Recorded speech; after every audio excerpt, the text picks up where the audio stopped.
Don't try to tell me you think it's all physical. Goes much deeper than that. It's an affair of the heart.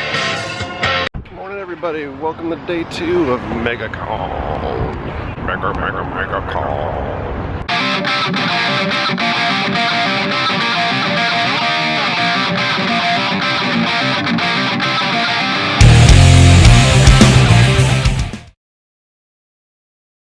That's a lot of stuff. As we parked in the west lot, we're walking through the west hallway, and they actually put up like privacy shades here. Usually you can take good video or pictures of the floor down. Can't really see anything now. No free smells for you. Here's the back of the line. This is for premium and VIP. That's crazy. And we're going in. You know, walk to the autograph section first. Get Walking Dead autographs. I wonder if this will be the only Deadpool that we see today. These are the folks that have run to get into autograph lines. There's only one person waiting for Tom Payne so far. And so it looks like they're cracking down on like selfies at the table now too. No posed photos at the table. That means like no selfies. Usually they used to charge like an autograph fee and then charge you a few extra bucks if you wanted to take a selfie as well, but they're forcing everybody to do celebrity photo ops. Tom Payne is arriving. We are gonna go meet the Jesus.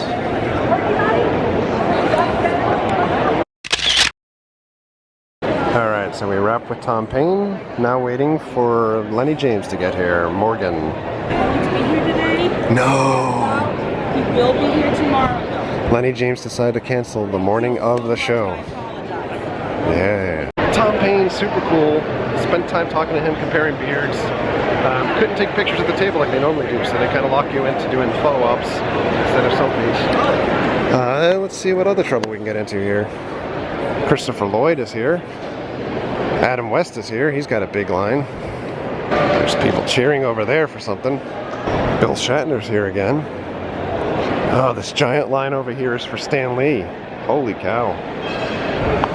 Definitely the biggest line here, hands down. This is kind of like, not quite as big as Norman Reedus' line normally, but pretty huge. Here goes Boba Fett and Padme. An unlikely pairing, thrown together. Is it love?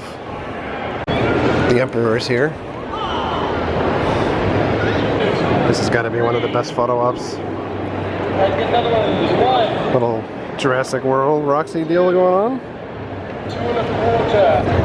What the heck is going on here?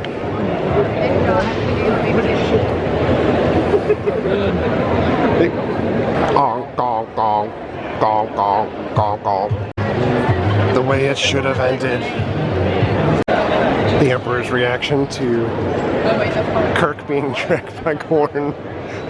I can't stop laughing. Got all of this really cool Christine stuff here. If you remember Stephen King's movie or book, Christine.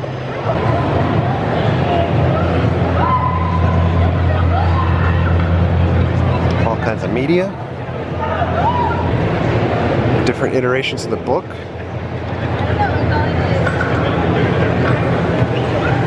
Spec sheet for the car. The manufacturer's ticket. Different models.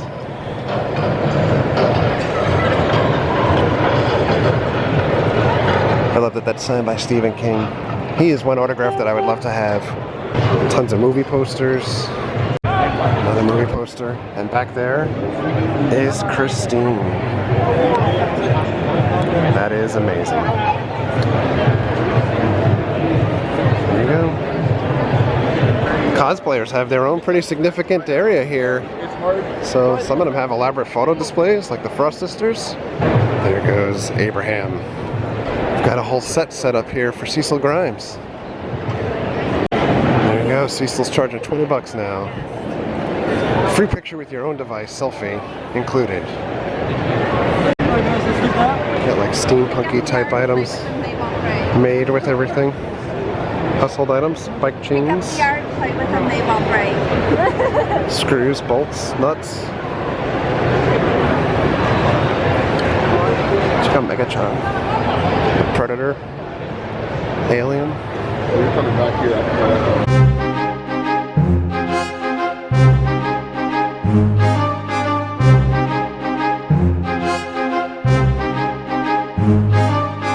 Alright, welcome back to the car. Had some friends cancel on me this morning, so got a little bored, thought about leaving. Just went back to the car, dropped off some bags. Just picked up my regular gear. No bags to carry around. Let's see what we can do and not be completely bored out of my mind. Grandfather and grandson together again at last. Roar!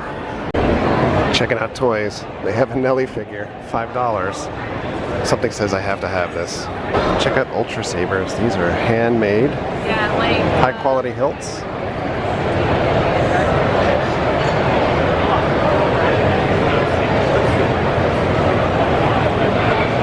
I like this dark mantis.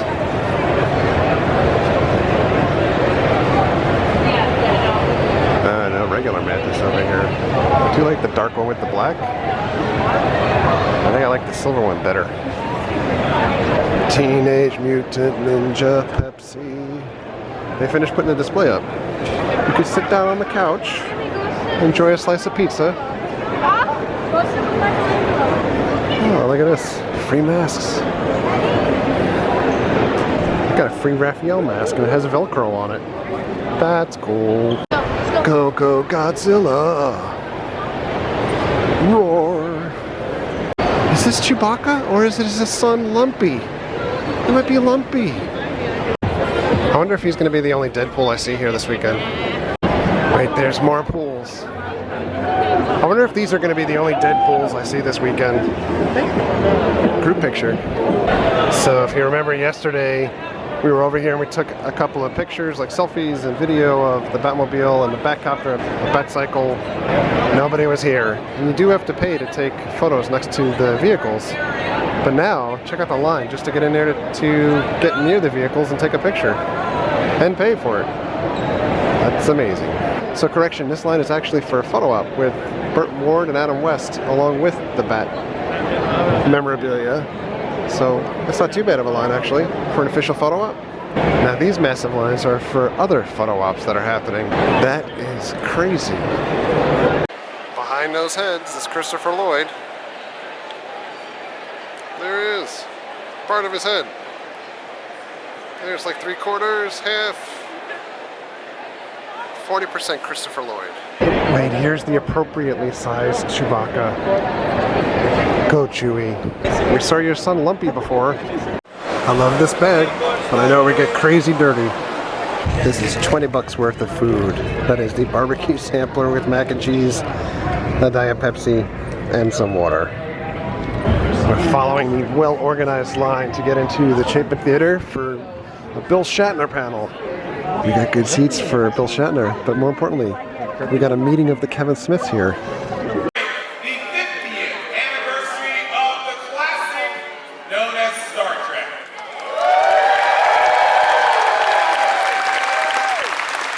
What better person to bring to you this weekend but the one, the only, the captain of the USS Enterprise. Ladies and gentlemen, let's give a nice, warm MegaCon Orlando welcome to Mr. William Shatner!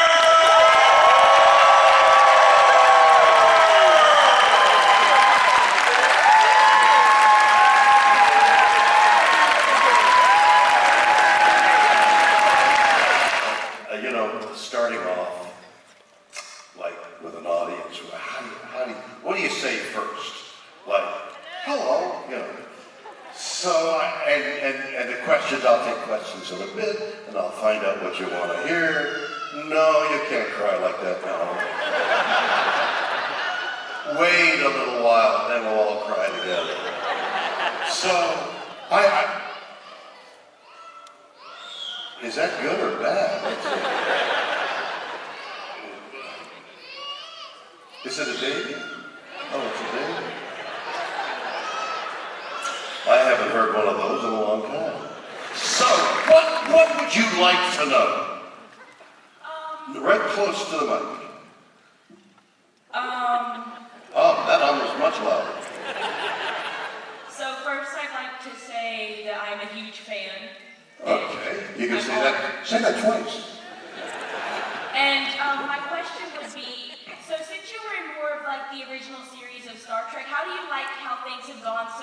the new movies? Well, what an interesting question.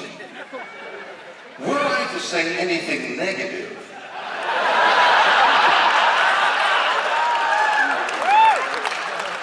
here's what happened. When we made movies, the Star Trek I was in,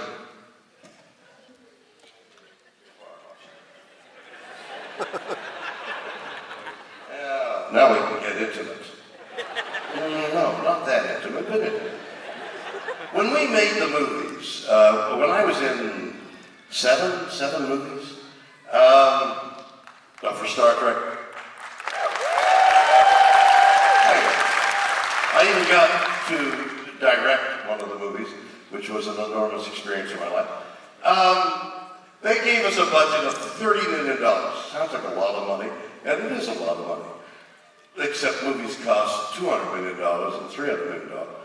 So they gave us, and the reason they gave us $30 million was because every one of those movies made about $100 million.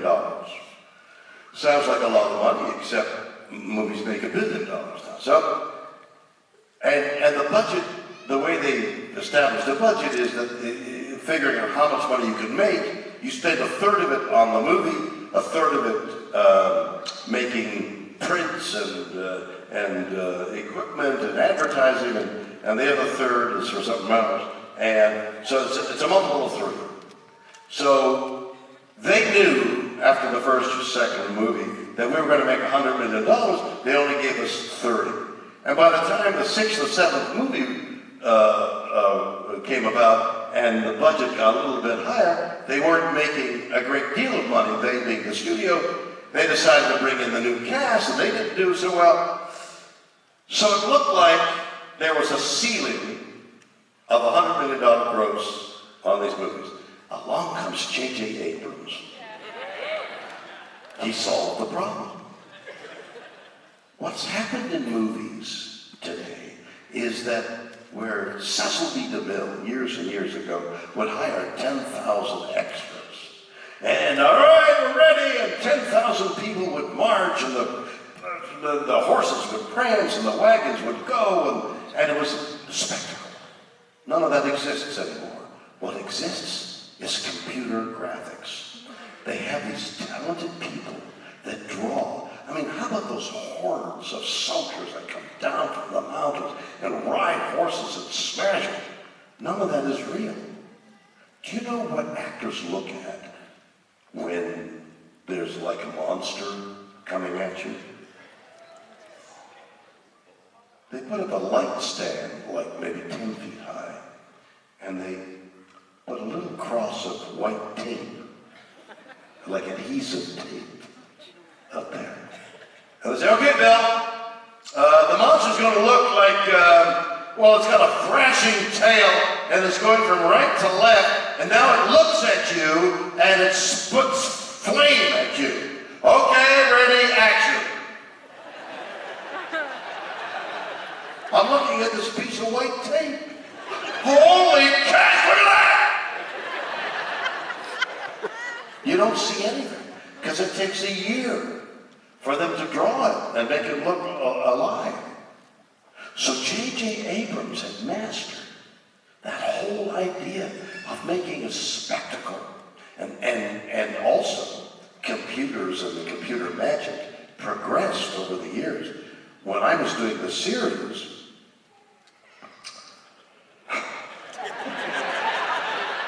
somebody would have a spaceship and go, and you go, wow, look at that spaceship go. And you can see the wires. But it didn't matter, and sometimes, because the stories were good. I mean, they helped you, the stories. So you forgave the wires, and every time you slammed the door, the set would go. Or sometimes the doors didn't open. You know, when the doors would open, because there was a guy behind the set, and you rehearsed it. All right, you guys, Sulu, you have to come. And I'd walk off, and the doors would open. That got boring for the guy behind the door. So a little drink now and then, just to soothe his nerves. And then as his nerves got soothed, he fell asleep. And I'd say, all right, Silly, you've got the con. I'd walk up, boom! I'd smash into the door. You could do that once or twice in a day, then you get shot. You get like an animal. If you beat a horse or beat a dog, they get, what are you going to do? So I got to where I got to the doors. I'd go up to the doors and wait.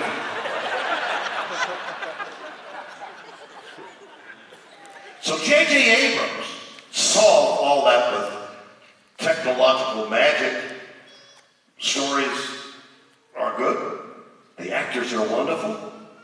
Actors are wonderful. I want that tweeted out.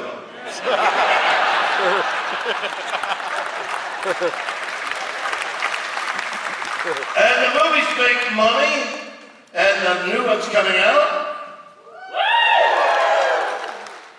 Who went? Somebody was on a microphone went woo. Oh, you did, right? That was you, woo. I figured it was you. If I had been asked by the police, who did that woo? I would say it was that girl who did the woo. That's right. Your moment in the sun. Isn't that great? You happy? The world's most legendary Twilight Zone episode of all time.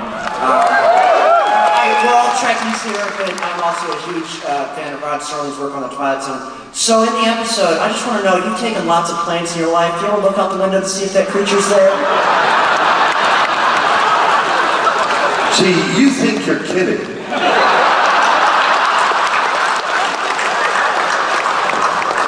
You know what I was saying about a good story and technology, and you forgive anything if you're engaged in the story.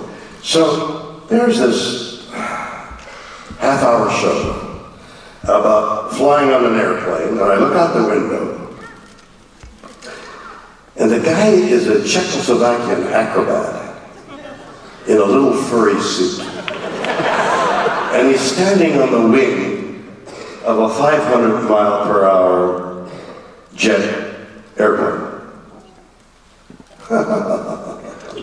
Come on. Guy in a furry suit. He's even aerodynamic. He doesn't have things that make the wind. He's in a little koala bear. He's a Czechoslovakian acrobat. So I'm looking out the window thinking, geez, I don't know. This is gonna really be awful. Nobody talks about the Czechoslovakian acrobat and the stupidity of having, if somebody's gonna light on the wing of a 500-mile, it's gonna be sleek and thin and a nose and aerodynamic and evil eye. Look like a vulture. He's a koala bear on the edge of the ring. Why is that frightening? Because the plane can always go down and crash and kill you. It won't be the koala bear, but it's something equally mysterious and ugly.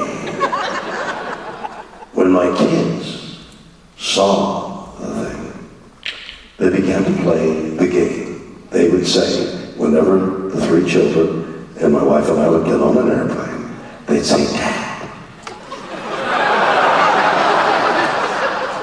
do the look. Ma'am, can you come over here a moment, please? Look out the window.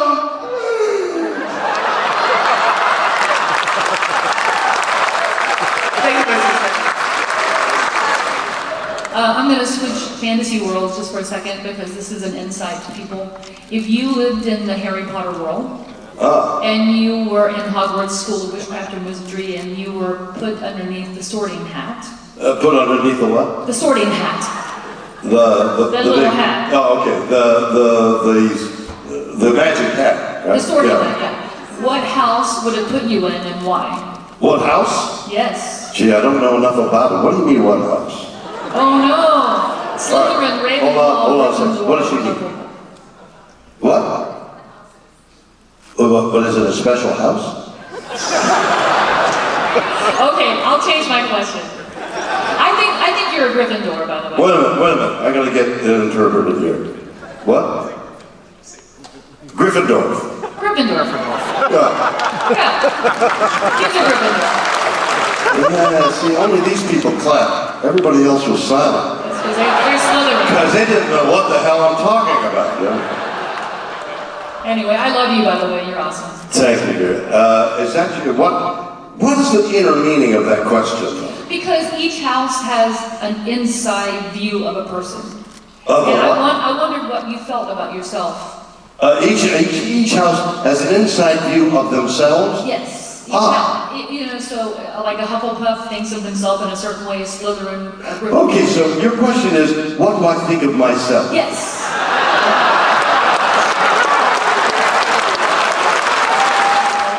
I wanted to know, if you watch Star Wars, what... Wait a minute, if I watch what? Speak right close to the microphone. If you watch Star Wars, what is your favorite episode out of all of them? I have watched a little of Star Wars, and what's your question? What's your favorite? What's the favorite movie of Star Wars? Your favorite episode? Of Star Wars? City Across the River? No, that's Star Trek, right? I don't know Star Wars that well. George Lucas is a genius. He's in the forefront of everything, of technology, in the forefront of telling those stories. But he was preceded by Star Trek, and he himself says how influenced he was by Star Trek. But Star Trek owes Star Wars a debt, in that after 3 years of the series I was in, and we were canceled, that was the end of it. And then Star Wars came along, and it made this big splash. So Paramount executives said, well, what have we got that we can match Universal? And somebody said, well, we got this Star Trek that was on. Well, let's do Star Trek. So then we did Star Trek, the movie. And the movie, directed by Robert Wise, who was a really incredible director and editor, didn't do so well for a number of reasons. One is we were rushed and couldn't get a final edit in and all that. But then the owner, the guy who really essentially owned Paramount Studios, his wife loved Star Trek. And she said to her husband, do it, you gotta do another one. So this time we did it on a sort of TV budget. But Star Wars was the impetus to starting up the franchise of Star Trek for the years to come. Bill Shatner's panel was pretty good. A little all over the place, but all of these people now are waiting online for Chrisopher Lloyd's panel, including Pokemon. We're finally up to where the line turns around, right where Zap Brannigan is. That's awesome, dude. We still haven't seen the end of this line. Actually, the end of the line is right there with that crew guy, and it just keeps wrapping around. Holy cow. Oh my god, Oogie Boogie is here. All of a sudden, we hit ludicrous speed. Mangoes. Dun, dun, dun, dun, dun, dun, dun. Mr. Chrisopher Lloyd!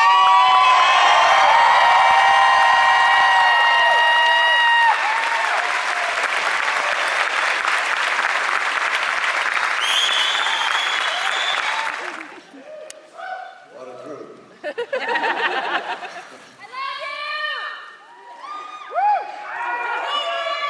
Love you too. One of your earlier characters, what do you do when you get to a yellow light?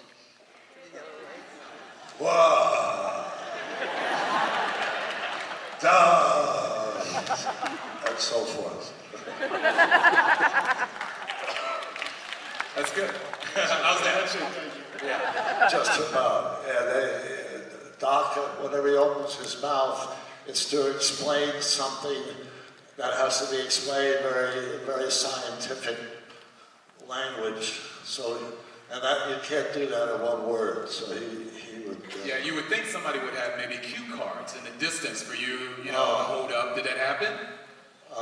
No. There you go, a master was standing in front But of I the master. spent a lot of time learning. Yeah. Could I get a video of you saying Will and Lila are going 88 miles per hour? Okay. How's that again? Technically. I don't remember. How did the line go?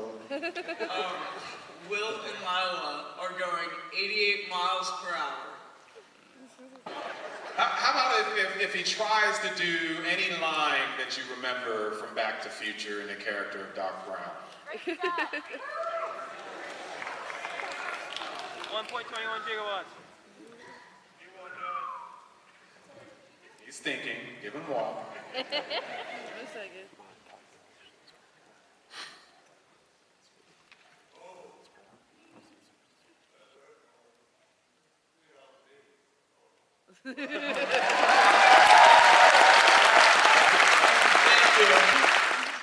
Today, in an era where superhero movies are so popular and prevalent, who is your favorite superhero and why? Good question. I like that one.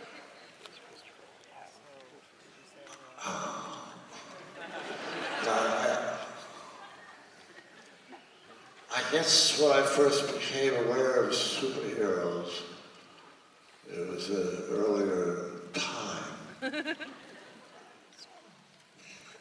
it sounds ridiculous. The Lone Ranger.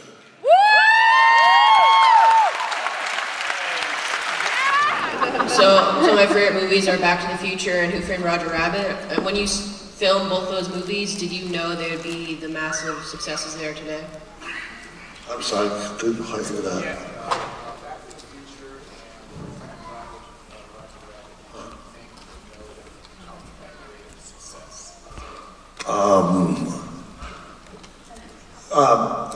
I had no way that I imagined that I'd be having this the 30th anniversary last, that whole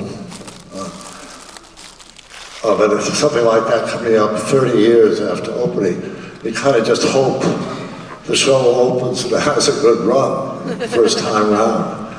And so that's been kind of awesome. And Roger Rabbit? Roger Rabbit, yeah. Roger Rabbit, I think it felt like it was going to be a success. It just looked so good and so carefully done in the day-to-day working on it.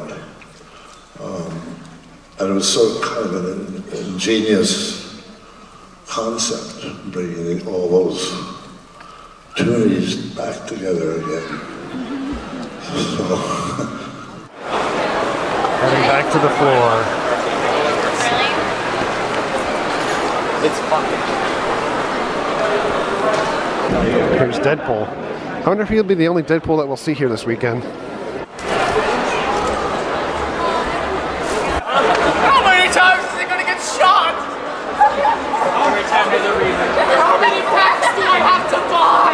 Don't worry, I can make it better. We're gonna get out of here in a minute. Oh look, it's Deadpool. And Mrs. Deadpool. I wonder if those will be the only Deadpools that we see this weekend. Back home, can keep this short. Awesome day at MegaCon, even though it was kind of one of those solo days that I wasn't sure if I'd be there very long. I ended up running into probably about 20-25 different viewers today, so that was pretty awesome, and I hope I gave everyone enough time to talk to and say hello and chat up a little bit. And I think sometimes when folks meet me in person, I always seem a little bit more socially awkward than watching a video, and the other thing is when folks normally approach and they're like, hey, and you kind of have that feeling like you guys know me more than I know you, obviously, because you've been watching us. But I loved meeting everybody today. It really made the day go by super fast. One quick thing, best $5 purchase ever. I'm sure we will see Nelly guest starring in future videos. But on that note, going to sign off for now so I can edit yesterday, get some sleep, get back over to Convention Center again for tomorrow. So thank you for all of your likes. Thank you for your comments. Thank you for your subscriptions. Treat others the way you want to be treated. Have a great night. We'll see you guys.